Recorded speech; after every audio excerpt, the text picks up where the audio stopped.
रसिक श्रोत्यो आणि खास करून माझ्या सर्वच दादा आणि दीदींनो नमस्कार. विश्वगुरु विश्ववंद्य नरशार्दूल स्वामी विवेकानंदांच्या नजरेतील माझ्या शूर युवकांनो भाग 3 या सदरामध्ये मी कुमारी वृषाली वसंत धर्मे आपणा सर्वांचंच अगदी दिलसे म्हणजेच हृदयापासून हार्दिक हार्दिक हार्दिक स्वागत करते. मित्रहो, 10वी 12वी सहित बऱ्याच परीक्षांचे रिझल्ट्स लागले. नाही म्हटलं तर आयुष्याची दिशा आणि दशा ठरवणाऱ्या परीक्षेमध्ये कित्येक दादा दिद्यांनी तुफान यश मिळवल्याचं आपण पाहिलं. इतकंच नव्हे तर भविष्यकाळात जागतिक बौद्धिक पात्रतेची मक्तेदारी भारताकडे असेल अशा कित्येक अभ्यासू जाणकारांनी व्यक्त केलेल्या वाक्याचा प्रत्यय सुद्धा आपण घेत आहोत. कुणी वर्तमानपत्र टाकत, कुणी चहाचा गाडा चालवत, तर कुणी आपापल्या परीने आपल्या कुटुंबाचा चरितार्थ चालवण्यासाठी वेगवेगळ्या प्रकारचं योगदान देत देत उत्तुंग यशाला गवसणी घातल्याचं आपण पाहिलं. कित्येकांनी कित्येक विषयात पैकीच्या पैकी मार्क्स मिळवले, तर कित्येकांनी आपल्या आयुष्यातील संकटांच्या ढिगाऱ्यावर भक्कमपणे पाय रोवून उभं राहून परीक्षेचीच परीक्षा घेतल्याचं आपण पाहिलं. अशा कित्येक असामान्य कर्तृत्व गाजवलेल्या कित्येक दादा दिदींचं कित्येक टीव्ही चॅनेल्सनी वर्तमानपत्रांनी भरभरून कौतुक केल्याचं आपण पाहिलं, वाचलं. अशा दादा दिदींचं अभिनंदन करावयास मलाही निश्चित आवडेल. या उलट कित्येकांनी ही परीक्षा म्हणजे आपल्या आयुष्यातील जणू अंतिम परीक्षा आहेत असं समजून आपल्याच आयुष्याचा अंत करून घेतल्याचंही आपण पाहिलं, वाचलं. खरं तर अशा रणछोडदास लोकांच्यासाठी आपण सहानुभूती व्यक्त करण्यापलीकडं काहीच करू शकत नाही, नाही का? मला तर अशा वेळी माननीय ना.धो. तामनकरांचा एक विचार फारच प्रेरणा देऊन जातो. त्यांच्या मते आयुष्यात एक डाव हुकला म्हणून सारेच डाव हुकतील कशावरून, आणि त्यात असे हुकू दिले तर खेळणाऱ्याचं त्यात कसलं आलंय कौशल्य? अरे नापास झालात किंवा मार्क कमी पडले म्हणून पळपुट्यासारखं मैदान सोडून कुठं पळताय? भिडा त्या संकटांना पूर्ण ताकदीनं, एकाग्रतेनं आणि निश्चयानं. तुमच्या आयुष्यात आलेली संकट आल्या पावली निश्चित परत फिरतील, पण त्या संकटांनी परत फिरण्यापूर्वी तुम्ही मात्र या दुनियेतून परत फिरू नका. मित्रहो, या निमित्तानं स्वामीजींच्याच आयुष्यात घडलेली एक घटना मला आवर्जून आपल्याला सांगावयाची आहे. वाराणसीच्या दुर्गा मंदिरातून परतताना स्वामीजींच्या मागे काही माकडं धावू लागली. ती माकडं किंचाळत होती, ओरडत होती आणि जसजसं स्वामीजींचं पाऊल पुढे पडेल तसतसं त्यावर पंजा मारण्याचा प्रयत्न करत होती. आता आपल्याला माकडांपासून सुटका नाही असं वाटत होतं म्हणून स्वामीजी धावत होते. त्याचवेळी अचानक त्यांच्या समोर एक साधू येऊन उभा राहिला आणि तो त्यांना म्हणाला, अरे थांब, तू जितका पळशील तितकीच हे माकडे तुझ्या पाठीमागून धावतील. त्यापेक्षा एक वेळ त्यांच्याकडे तोंड कर आणि प्रतिकाराचा नुसता आव्हान, ती पळून जातील. स्वामीजींनी धिटाईनं तो प्रयोग केला आणि विशेष म्हणजे तो यशस्वीही झाला. त्यावेळी स्वामीजींच्या लक्षात आलं की संकट आणि समस्यांचं सुद्धा असंच असतं. पाठ दाखवू तर पिछा पुरवतील, पण धिटाईनं त्यांना सामण्यास सिद्ध होऊ तर मात्र ती पळून जातील. त्यानंतर मात्र स्वामीजींनी कधीच कुणाला पाठ दाखवली नाही. वार छातीवर झेलण्याच्या तयारीतच तर खरे तरुण पण असते, नाही का? म्हणूनच स्वामीजी म्हणतात, जेव्हा जेव्हा संकटे कोसळून मार्ग दिसेनासा होईल तेव्हा तेव्हा आत्मविष्कार करा. भोवतालचे धुके वितळलेच पाहिजे, कारण पर्वतप्राय संकटे जरी लोटली किंवा घनघोर निराशा जरी दाटून आली तरी ती केवळ एक माया आहे, ते केवळ एक स्वप्न आहे असंच समजा. निर्भय व्हा की तिचे उच्चाटन झालेच म्हणून समजा. तिला तुडवा की ती छिन्न विछिन्न झालीच म्हणून समजा. मित्रहो, आयुष्यात येणाऱ्या अपयशांची कधीच खंत बाळगू नका. अपयश येणं हे तर जीवनाचं सौंदर्यच म्हणावयाचं. अपयशाखेरीज जीवन ते कसलं? या अपयशांवर मात करण्याची धडपड जर जीवनात नसेल तर हे अर्थहीन जीवन जगण्यात तर काय स्वारस्य? या अपयशांची, या चुकांची तमा बाळगू नका, अपयशांची खंत बाळगू नका. क्षुल्लक पिछेहाटीबद्दल खेद मानू नका. त्यापेक्षा एक वेळ कंबर बांधून प्रयत्न तरी करून बघा, तुम्हाला नक्की यश मिळेल. मानव मात्राचा जीवितार्थ आहे, मानव मात्राचा जीवनोद्देश आहे सर्वानुभूती, भगवंत दर्शन. मित्रहो, स्वामीजींच्या मते आपण स्वतःच आपल्या भाग्याचे निर्माते असतो. सर्वसाधारण माणूस आपल्या सगळ्या चुका, आपले सगळे दोष आपल्या शेजाऱ्यांवर लादू पाहत असतो. ते न जमल्यास ईश्वरावर लादू पाहत असतो आणि तेही न जमल्यास भाग्य नावाचे एक भूत उभे करून त्याला वेठीस धरतो. पण वस्तुतः हे भाग्य म्हणजे तरी काय हो? ते राहतं तरी कुठे? आपण जे पेरतो तेच उगवत असतं. आपल्या भाग्याचे आपणच निर्माते असतो. त्यासाठी दुसऱ्या कुणाला वंदायलाही नको आणि निंदायलाही नको. मित्रहो, ज्येष्ठ समाजसेवक माननीय श्री अण्णा हजारे सुद्धा एकदा निराश अवस्थेत आत्महत्या करावयास प्रवृत्त झाले होते. योगायोगानं दिल्लीच्या रेल्वे स्टेशनवर त्यांच्या हाती स्वामीजींचं एक छोटंसं पुस्तक पडलं आणि त्यांच्या जीवनाची दिशाच बदलली. आपण आत्महत्या करण्यासाठी जन्माला आलेलो नाही, तर हा देह इतरांची सेवा करण्यासाठी ईश्वराने आपल्याला दिला आहे, हा संदेशच जणू त्या छोट्याशा पुस्तकातून अण्णांना मिळाला आणि त्यांनी समाजाच्या सेवेत स्वतःला वाहून घेतलं आणि स्वतःसहित इतरांचेही दुःख दूर करत करत ते धन्य झाले. खरंच 4-5 रुपयांचं पुस्तक, पण ते वेळीच जर अण्णांच्या हातात पडलं नसतं तर एका क्रांतिकारी समाजसेवकाला आपला देश मुकला असता, असं आपल्याला वाटत नाही का? म्हणूनच गुरुदेव रवींद्रनाथ टागोर म्हणतात की भारताला जाणून घ्यायचं असेल तर स्वामी विवेकानंदांना वाचाच वाचा, त्यांच्या ग्रंथाचा अभ्यास करा. तिथे सर्व काही सकारात्मक आहे, नकारात्मक काहीच नाही. मित्रहो, जर मानवजातीचा इतिहास पाहिला तर आपल्या लक्षात येईल की समस्त थोर स्त्री पुरुषांच्या आयुष्यात जर सर्वाहून बलशाली प्रेरक शक्ती जर कोणती असेल तर ती म्हणजे आत्मश्रद्धाच होय. आम्ही थोर होऊ ही उपजत जाणीव घेऊनच ते जन्माला आले आणि खरोखरच ते थोर बनले. स्वामी विवेकानंद, राष्ट्रपिता महात्मा गांधी, समर्थ रामदास, स्वातंत्र्यवीर सावरकर या व्यक्तींच्या आयुष्यात एक छोटीशीच गोष्ट आपल्या सर्वांपेक्षा जास्त होती. ती म्हणजे या सर्वांनी आपल्या अस्तित्वाचे रेडिओ सेट मनापासून, अगदी मनापासून नॅशनल फ्रिक्वेन्सी सोबत कायमचे जोडून टाकले होते. सनातन भारतवर्षाला बोलावेसे वाटले की तो अशा विभूतींच्या मुखातून बोलत असतो. आजही हे घडते, उद्याही घडणार. जर ही सगळी माणसं राष्ट्रवाणीची मुख्य केंद्र होऊ शकत असतील तर मी किमान उपकेंद्र व्हावयास काय हरकत आहे? उपकेंद्रावर प्रारंभी नव्या कार्यक्रमांची निर्मिती होत नसते, पण ही उपकेंद्र मुख्य केंद्राच्या कार्यक्रमांचे प्रसारण जरूर करू शकतात, पुनःप्रसारणही करू शकतात आणि असं करत करतच ही उपकेंद्र मुख्य केंद्र बनतात. मित्रहो, स्वामीजींनी आपल्यासाठी इतके कार्यक्रम ध्वनिमुद्रित करून ठेवले आहेत की येती कित्येक वर्ष आपण 24 तासांचे प्रक्षेपण केंद्र चालवू शकतो. आपण मात्र आपल्या अस्तित्वाचे प्रसारण केंद्र राष्ट्रीय विचारांचे प्रसारण केंद्र व्हावयास हवं असं मला वाटतं. मित्रहो, म्हटलं जातं की तुम्ही एक आदर्श वक्ता होण्यापूर्वी आदर्श श्रोता व्हावयास हवं. मीही या क्षेत्रात उतरण्यापूर्वी बऱ्याच नामवंत वक्त्यांना ऐकलं.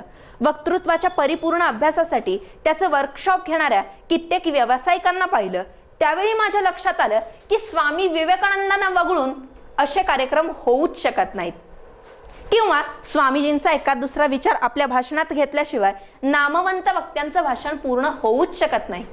सुदैवानं जेव्हा योगायोगानं मी बऱ्यापैकी स्वतंत्र विचार करू लागले त्यावेळी माझ्या पप्पांच्या संग्रहातील 2 पुस्तकं माझ्या वाचनात आली. पण ती पुस्तकं इतकी उच्च दर्जाची होती की ती माझ्या डोक्यावरून जायची.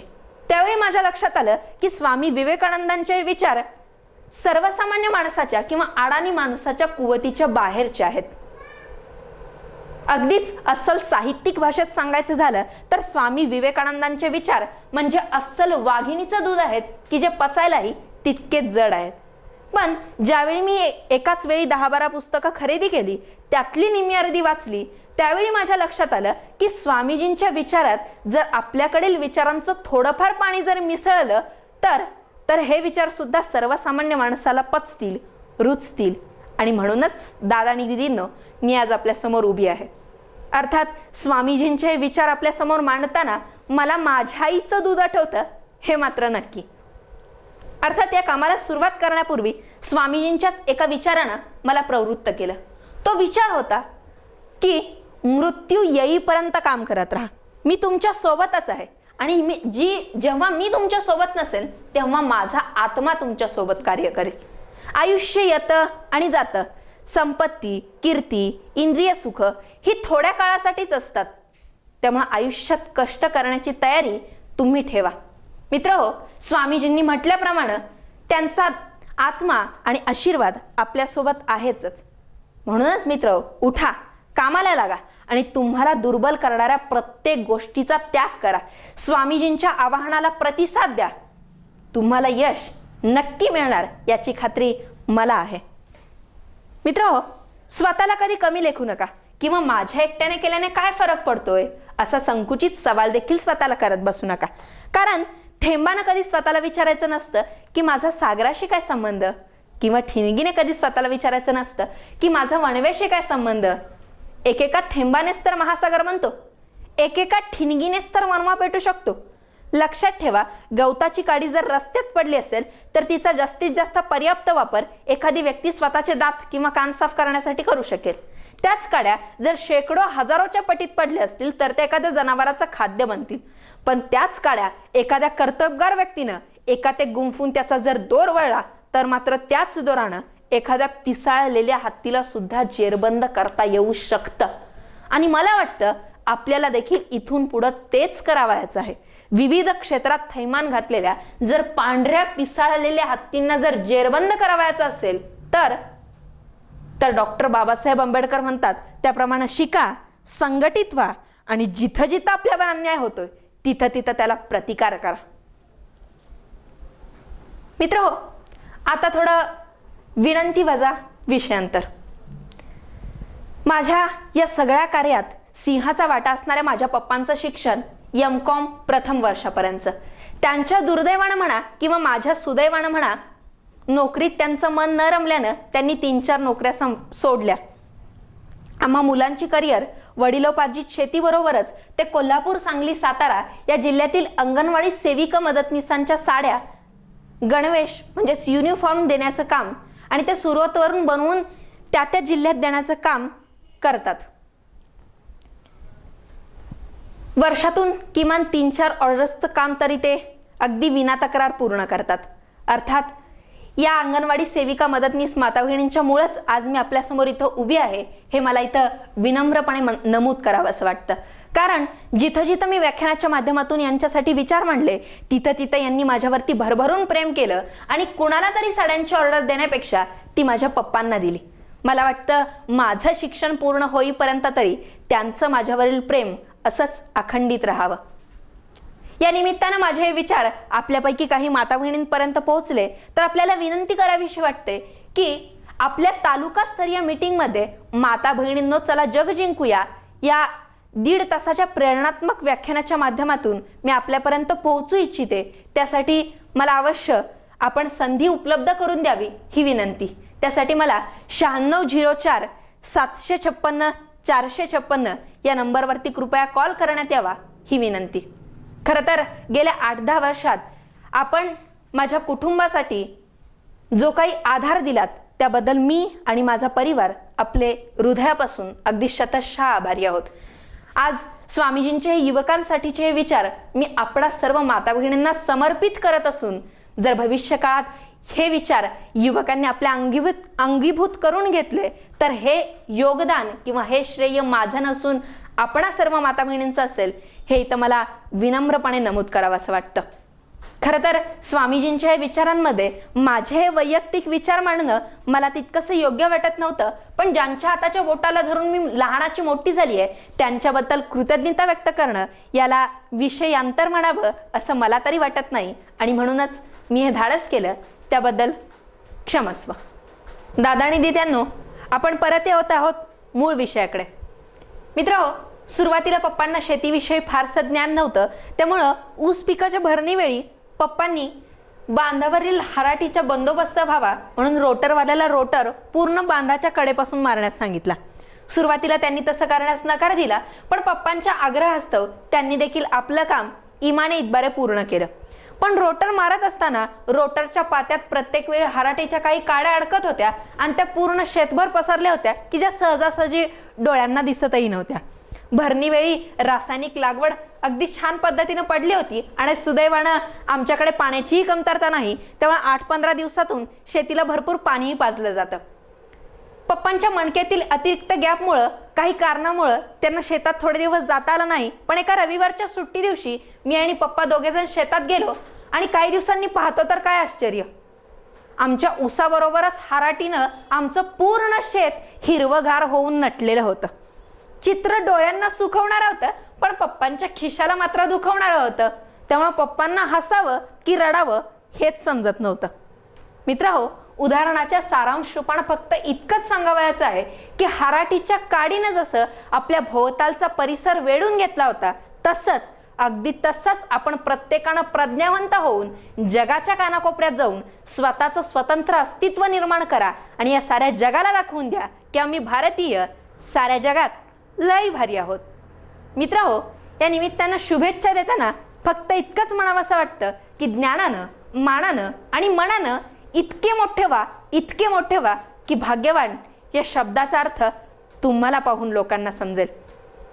मित्रहो, स्वामी विवेकानंदांनी केवळ अध्यात्मच नव्हे तर विविध क्षेत्रातील सखोल विचारधारांचा पेटाराच आपल्यासमोर सताड उघडा ठेवला आहे की ज्यामध्ये शिक्षणापासून सेवेपर्यंत, क्रीडा क्षेत्रापासून गहन अध्ययनाच्या क्षेत्रापर्यंत, उद्योगापर्यंत सर्व क्षेत्रातील सखोल विचारधारांचा पेटाराच आपल्यासमोर उघडा ठेवलेला आहे.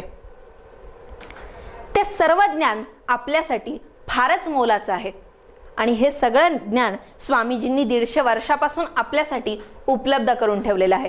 म्हणूनच मित्रहो, स्वामीजी म्हणतात, ईश्वराचे पुत्र तुम्ही अमृताचे अधिकारी, पूर्ण पवित्र तुम्ही, या मातृभूमीवरील देवता तुम्ही पापी, अशक्य, मानवाला पापी म्हणणंच अशक्य, विशुद्ध मानवातल्या तो मिथ्या कलंकारोप मात्र आहे.